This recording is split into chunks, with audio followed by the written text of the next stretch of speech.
고린도전서 4장. 그렇다면 여러분은 마땅히 우리를 그리스도의 일꾼이요 하나님의 복음의 비밀을 맡은 사람들로 보아야 합니다. 그리고 맡은 사람들에게 요구되는 가장 중요한 것은 신실함입니다. 여러분이 나를 어떻게 판단하든 또는 세상 법정이 나를 어떻게 판단하든 그런 것은 내게 조금도 문제가 되지 않습니다. 사실 나도 나 자신을 판단하지 않습니다. 나는 내 양심에 조금도 거리끼는 일이 없지만 그렇다고 그것이 내가 죄 없이 의롭다는 뜻은 아닙니다. 나를 판단하시는 분은 오직 주님이십니다. 그러므로 정해진 때가 오기 전, 곧 주께서 다시 오실 때까지는 아무것도 미리 판단하지 마십시오.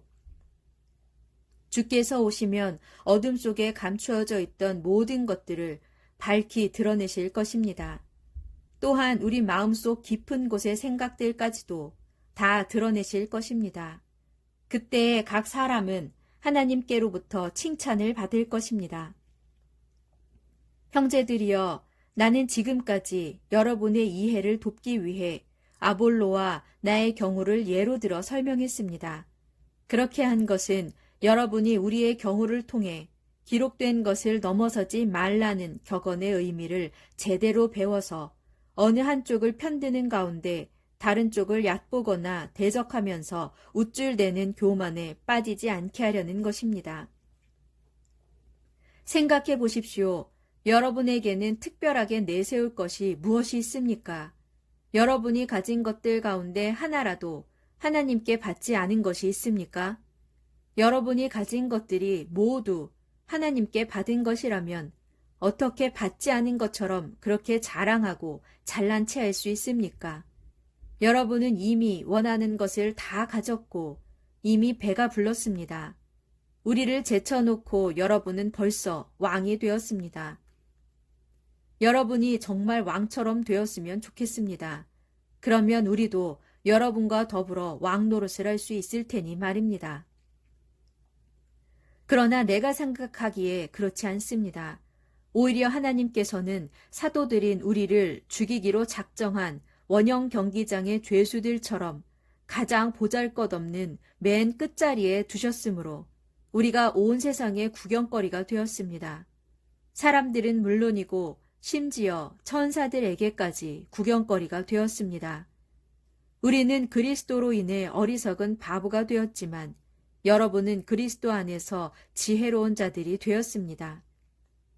우리는 연약하지만 여러분은 강합니다. 우리는 낮고 비천하지만 여러분은 높고 귀합니다. 바로 이 시간까지도 우리는 굶주리고 목마르고 헐벗고 얻어맞고 정처 없이 떠돌고 있습니다. 또한 생계를 잇기 위해 우리 손으로 힘들게 일합니다. 누가 우리를 욕하면 우리는 그를 축복하고 누가 우리를 박해하면 우리는 그것을 참고 견딥니다. 비방하는 자들에게 우리는 따뜻한 말로 응대해 줍니다. 지금 이 순간까지도 우리는 세상의 쓰레기처럼 만물의 찌꺼기처럼 취급당하며 살고 있습니다. 내가 이런 말을 하는 것은 여러분을 부끄럽게 만들기 위함이 절대로 아닙니다. 다만 여러분을 내 사랑하는 자녀로 여기고 잘 타이르고자 하는 것입니다.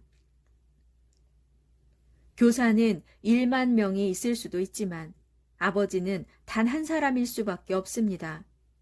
저는 그리스도 예수 안에서 복음을 통해 여러분을 낳았으므로 여러분의 아버지가 되었습니다. 그러므로 여러분에게 진심으로 권면합니다. 여러분은 나를 본받도록 하십시오. 이런 이유로 나는 주님 안에서 얻은 나의 사랑하는 아들, 곧 주님께 충성하는 신실한 디모데를 여러분께 보냅니다. 그는 내가 모든 교회에서 똑같이 가르치고 있는 바 그리스도 예수 안에서 행하며 살아가는 나의 생활 방식을 여러분에게 일깨워 줄 것입니다.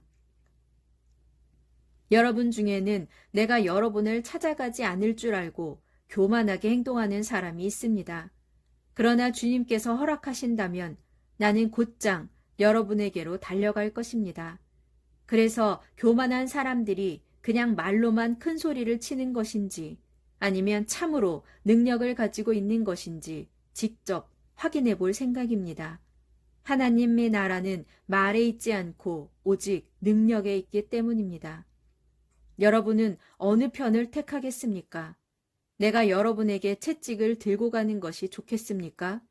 아니면 사랑과 온유한 마음을 가지고 가는 것이 좋겠습니까?